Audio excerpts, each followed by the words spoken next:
tại sao khi anh đã nguyện một đời yêu em,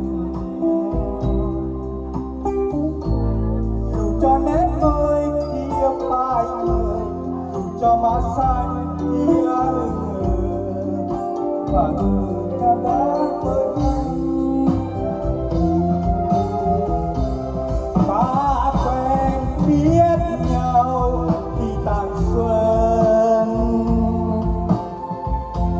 ta yêu thiết tha khi hè sang, và khi thu đến anh cơ mất sao cho đến kết thành ước nguyện để một đống đàn cưới đôi nguyện. Em mới xích lại ở cơn bình an,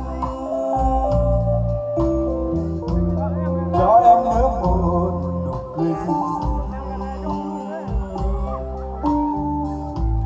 Từ đây những đêm trăng than tình, nhưng không lẽ loi không u sầu, nguyện cầu ta mãi bên nhau.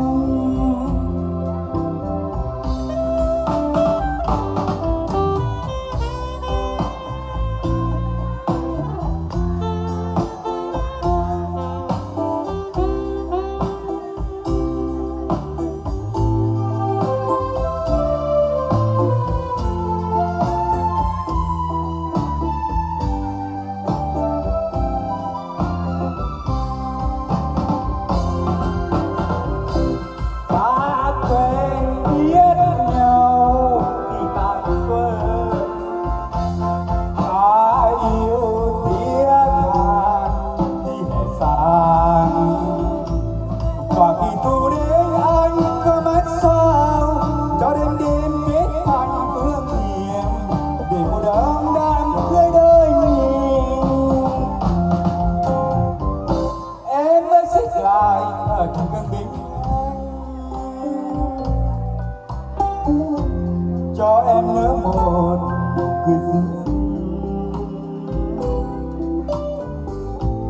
Từ đây những đêm trăng than tình, nhưng không lẽ loi không u sầu, nguyện cầu ta mãi bên nhau.